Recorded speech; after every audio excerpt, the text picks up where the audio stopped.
Welcome to Doomscroll, everyone. I'm Matthew Sheffield. I'm Lisa Curry. And we're joined today again by Lance Aksamit. He's an associate editor with Flux. Welcome to the show again, Lance. Thank you. A returning champion, second time around. Excited for it. Yeah, thanks for being on again. Yeah. All right. Well, so it is as things usually are lately, it is a very full news week that we have to talk about. There's just so much. It's hard to. It's amazing. It's great. We don't live in hell. No, not at all. But yeah, I have to say though, the House Republicans, it used to be back in the day when Republicans and Democrats would have their debates over government shutdowns and whatnot, that it would be between the two parties over who wanted what. Mm-hmm. Now the Republicans are having the debate entirely within their own party. You love to see it. Yep. And so now Mike Johnson, the insane evangelical, who's the Speaker of the House, he's trying to placate the lunatic wing of his party by having a double whammy. He's calling it he's having what he's calling a staggered CR. Oh, yeah, something like that's right. Yeah. So because so basically they're trying to pass half of the budget at first and then the half of the budget second, and it's just nonsense, and like they're all angry at each other. And the most awful thing about it is that the Republicans were trying to make it so that you could be fired in a state if you used birth control. It's amazing that the party of like small government continues to I guess what they mean by small government is small enough that it can be inserted into my uterus and decide what goes on in there. Then maybe that's what they mean by small government. Because what? Yeah, it's like they've always been about small enough government that it can't stop them from oppressing who they want to oppress, is essentially all it ever was. Yeah, basically. And so, and they just keep going after each other. And so, but Johnson he wanted to do basically the same thing that Kevin McCarthy got fired for, essentially, just with two bills instead of one. So like Kevin McCarthy said, we're going to pass the same budget, continue it at the same funding levels, but we're going to do it with one bill. And Mike Johnson's new and improved version is, hey, we'll use two bills. He's such a lunatic. I mean, I don't understand how we can pretend that Republicans still operate, that they have any amount of separation of church and state when they're saying in interviews like, oh, I make all of my decisions according to what the Bible tells me. I'm like, I'm gonna cut my own head off. What are we doing? They completely do not believe that there is a separation of church and state. Yeah, no. It shouldn't happen. The Establishment Clause does not mean that Congress can't be filled with a bunch of religious lunatics. It's always been their problem. Like separation of church and state, they'll go on rants about how it's not in the Constitution, and then won't actually quote the Constitution to you, which I find slightly suspicious. Yeah. Well, and it's also that the media doesn't highlight this stuff.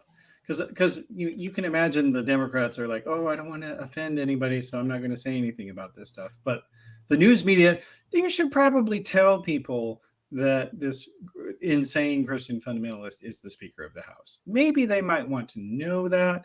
That might be helpful to people who are not Christians that are voting for Republicans. Because I'm sure there's at least some of them, right? But no, they don't talk about this stuff. They're also afraid to talk about it, and it's bullshit. Yeah, it's like, wasn't the saying that even Jesus couldn't manage the House reps right now? And they're saying that. That's not us making a joke. No, but to be fair, of course Jesus couldn't manage the House reps. They probably would have created a resolution condemning him for being anti-Semitic and then paid a bunch of money for him to be bombed to death because he's a Palestinian. So that's probably what would have happened. That's exactly what would have happened. They would have been like, he turned on us. Turned out he's the never Trumper, so we're getting rid of him. Yeah. Well, and then speaking of Trump, though, he's trying to make sure people don't forget about him, and so he's going around the country now at his rallies, basically trying to telling people he really is actually going to do a fascism. And he's got people, Stephen Miller, the loathsome speechwriter slash ghoul. Reptilian. Yeah, they're literally drawing up plans to create effectively concentration camps for unauthorized immigrants that they can store them all in. 10 million people, that is the goal. And then on top of that, they're going to turn over a bunch of powers to this John McGinty guy who, like, that's just such a classic Trump story that we can't not talk about it. I'm afraid.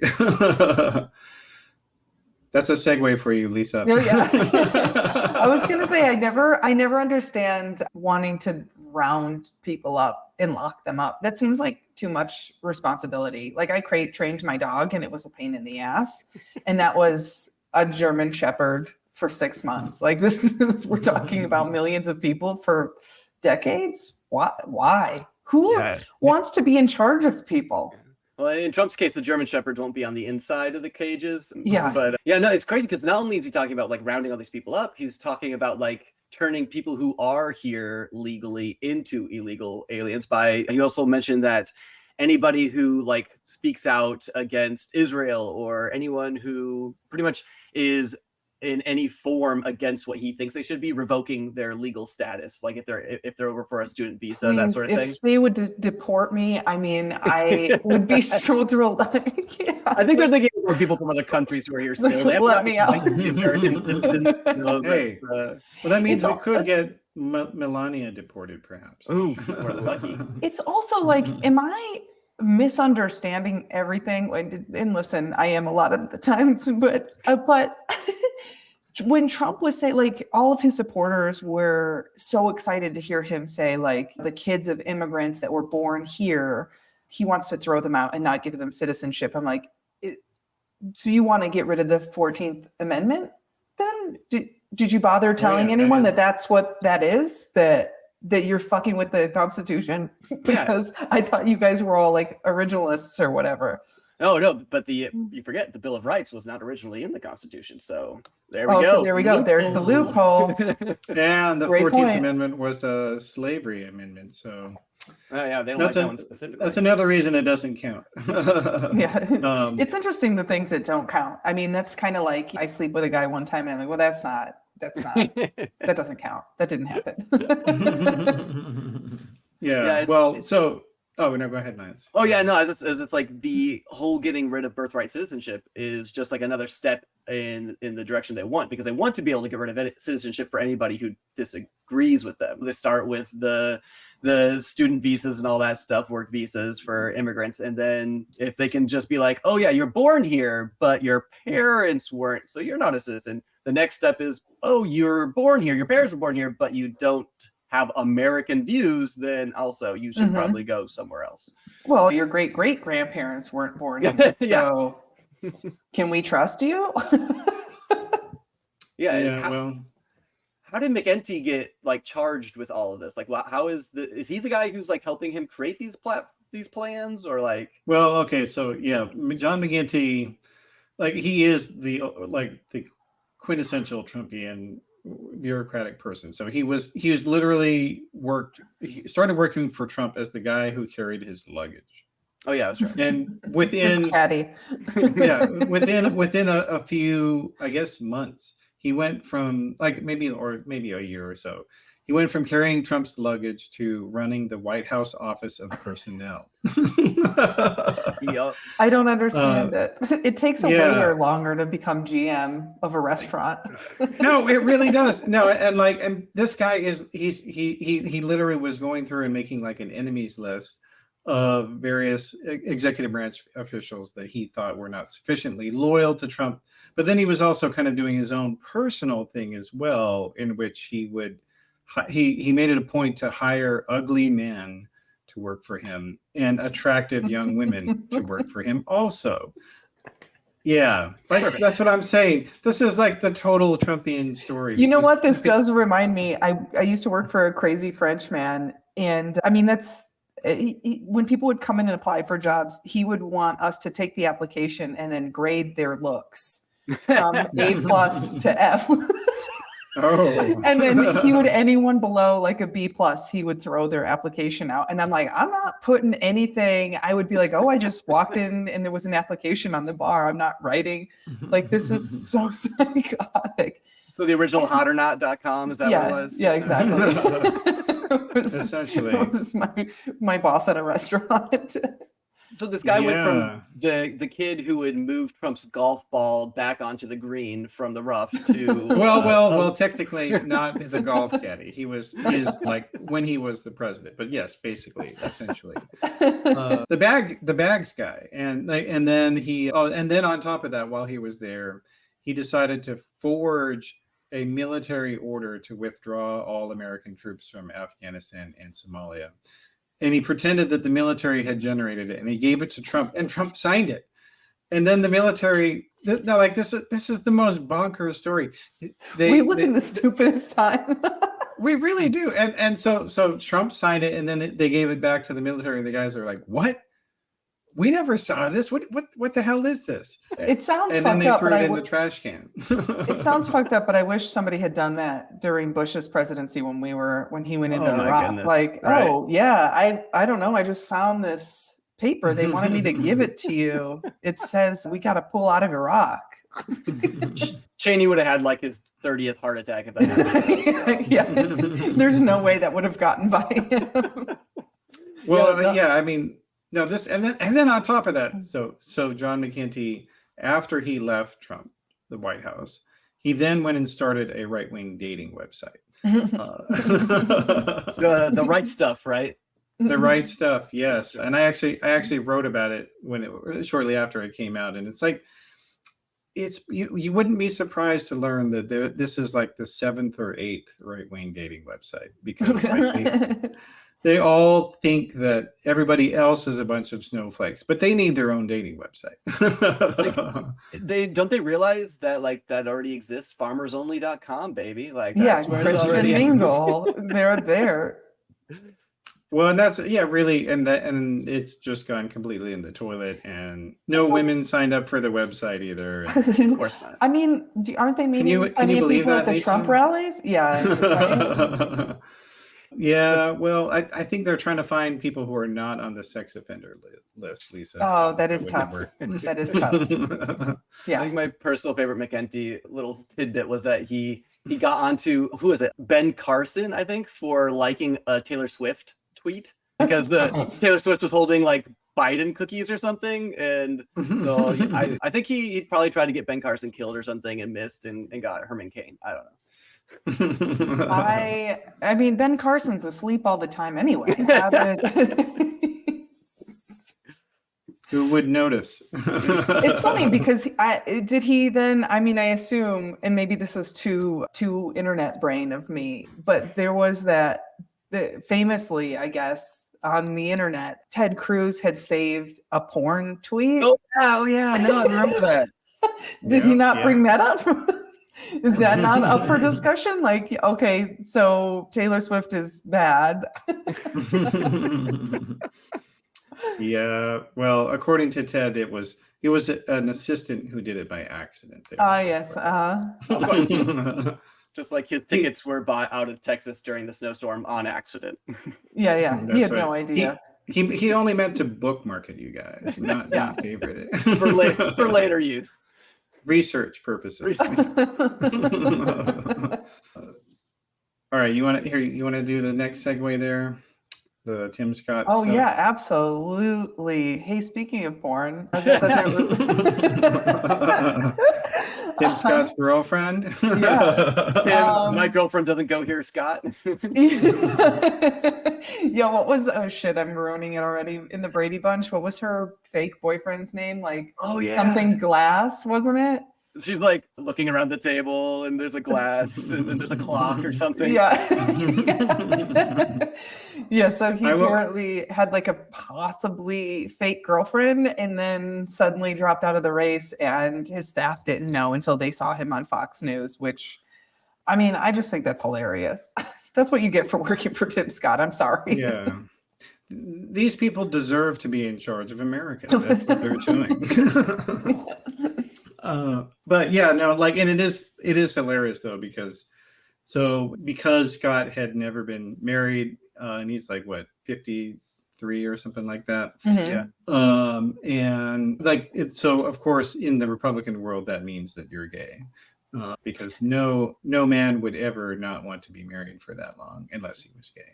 Well, there's that, and it's also like they've created this is their own problem that they've created, and now they're facing the consequences of it, is like making gay bad.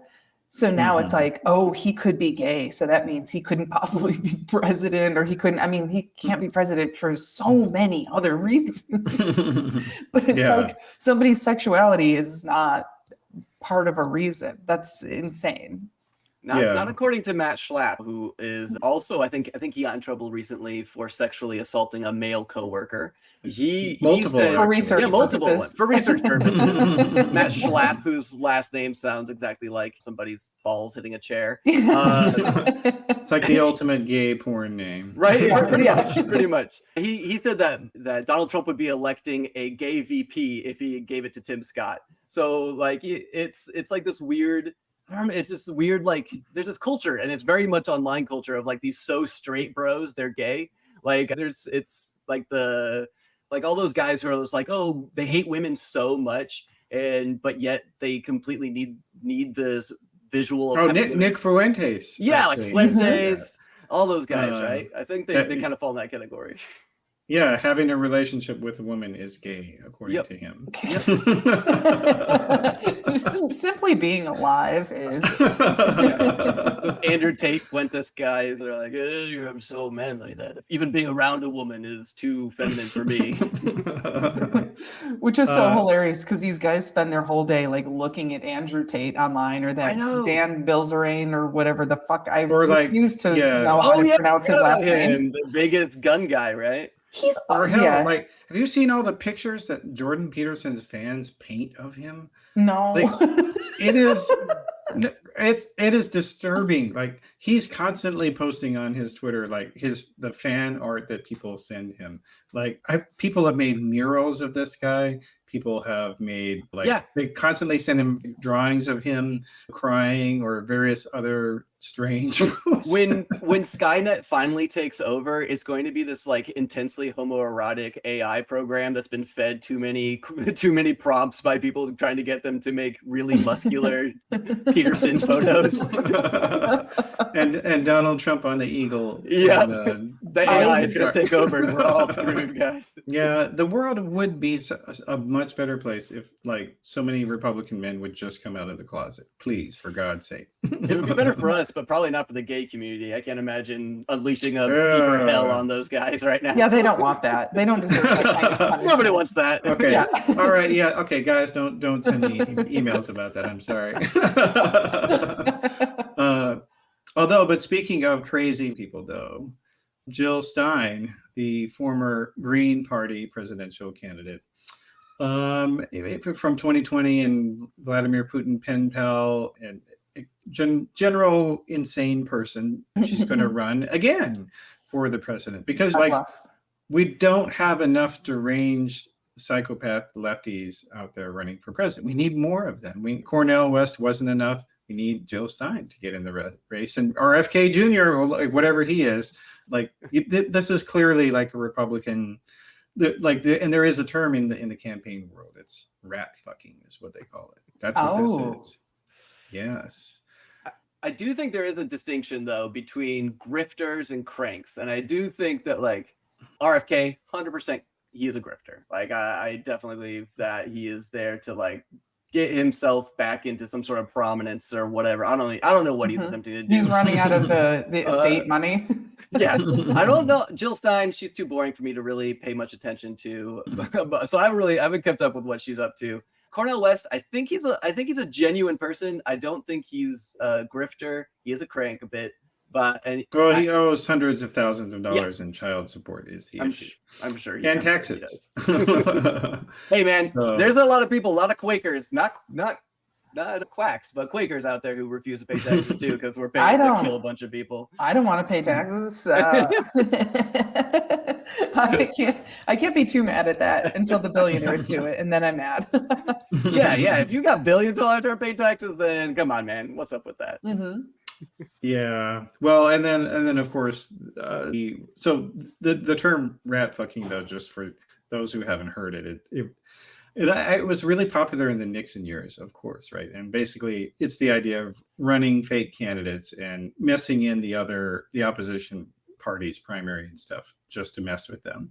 And I mean, if like that's basically all Republicans are doing now. Like they've basically given up trying to win a normal election a fair way because they can't. I feel like if we're going to run fake candidates, I would like to be thrown into the ring. I mean, it looks like fun. You get a lot of attention. I mean, I'm sure my Instagram numbers would go through the fucking roof. I could get a book deal. Sounds great. No, for sure. Like they just ran a poll where it showed that unnamed Democrat polled 13% higher than Joe Biden. So like essentially, if you just throw in a blank person, they do better than Biden does. So, yeah, he's not doing great right now. Yeah, embracing genocide didn't work for him. No, it was bad look. Yeah, Yeah. It's a little embarrassing, a lot embarrassing. I would love for somebody to primary him, but I don't think RFK is not that man. No, I feel like unfortunately, no, he's not. Neither is Marianne Williamson. I mean, there's a list of. Oh, sorry. Oh, you're fine. That was Joe Biden calling, actually. He's like, hey, guys, I heard what you had to say. He's like, I saw the photos of the babies, and it's like, we already debunked that, sir. No, that was too articulate. It wasn't that. Yeah, it was more fumbling. Yeah, although I will say it is good. Okay. Yeah, I was going to say it is good seeing some other countries out there saying you can't do this anymore, guys. You've got to stop this.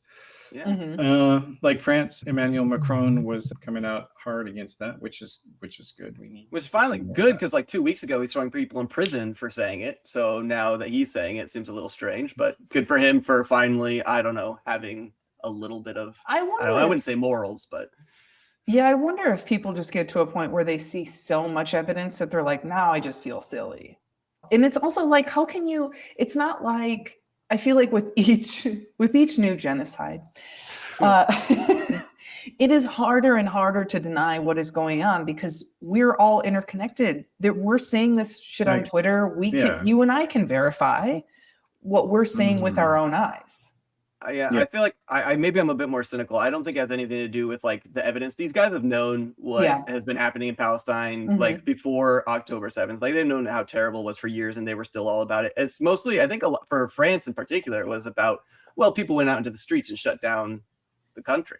So like, he's like, oh crap. He's already got a tenuous electorate putting him in power. So he can't handle that. So I wish we had a little bit more tenuous. Biden, I guess he does have a bit tenuous grasp on power at the moment. I do admire. I don't like the French for any other reason, but I do admire that they will protest about anything. They're like, you're going to raise the retirement age by 6 months? Fuck you. We're shutting your electricity off.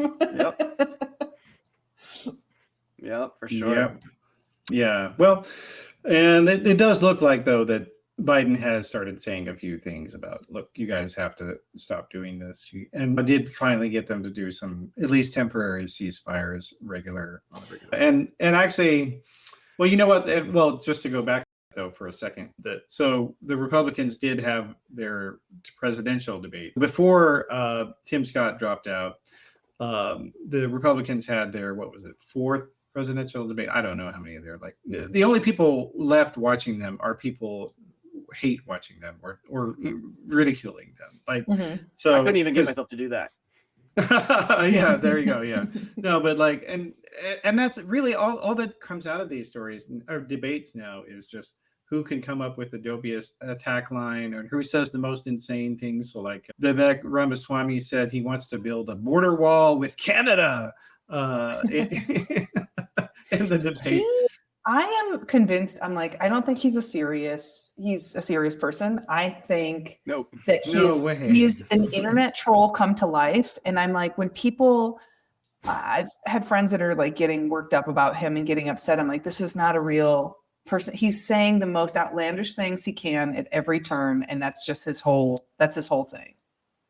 Yeah. Well, I think he's also a ringer for Trump, like basically, because he never criticizes Trump in these events. And basically he is serving as a proxy for Trump to bash everybody else. That's essentially what he does. And his goal is to make the horrible, evil shit that Trump says look sane by comparison. Because, all right, fine, we'll compromise. We won't build a border wall with Canada. We'll only build one border wall, you guys. That's the moderate position, and it's Trump. That's basically, I think, what it is. But so you got him saying all this nonsense, and then the other headline out of that debate was that Ron DeSantis, people were making fun of him for his boots, for his high-heeled boots. I reviewed that footage, and 100%, he's wearing high-heeled boots. Yeah. He had a Disney wedding. What could be more damning than that? Just come out and say you're wearing high heels, man. You were a Disney adult.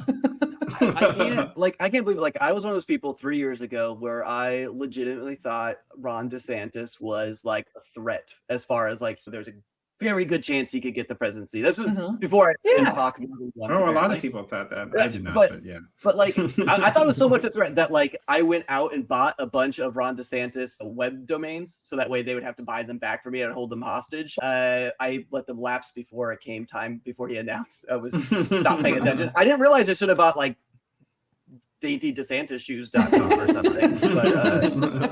But yeah, no, he is the least charismatic, least likable person. I thought Hillary Clinton was very unlikable, but this man makes Hillary Clinton look like a warm grandma that I want to invite to my home and have conversations with. No kidding. Yeah, no, it is so pathetic though. All of these loser also ran candidates, they're billionaire thirst traps. That's what these people are. They have no ideas. They're too cowardly to say anything about Trump. So literally all they do is just come up with the most absurd talking points to stroke whoever billionaire that they are trying to curry favor with at the moment. They claimed that they don't like Trump, but then they do nothing about him. It's so pathetic, but it's so Republican. It really is. It seems like everything on the Republican side and on the Democratic side, as far as these candidates, it's essentially what they can do to get a spot on television, to be a pundit somewhere. It's okay, I'm going to run for president, so that way I've got a radio show for the next 4 years, or I'm on CNN for the next 6 months. But it's our country is such a joke for that. It's so bad. It's just get on TikTok and do dumb dances, please. This is so embarrassing. Yeah. Well, so it's Dance with the Stars. Yeah. It's our politics has become as seen on TV infomercial. Mike Lindell's right there. I'm literally. And everybody running for the presidency seems to be like the person in those commercials, the pasta pot, where it's are you having trouble pouring noodles into a strainer and there's noodles flying on the ceiling? The guy who can't flip an omelet, he's flipping omelets, it's flipping impossible. Yeah. And that's our president. Yeah. Well, it kind of is, honestly. I don't think Biden could flip an omelet. And absolutely not. I don't know if he could crack an egg at this point. He's falling apart. For his bones.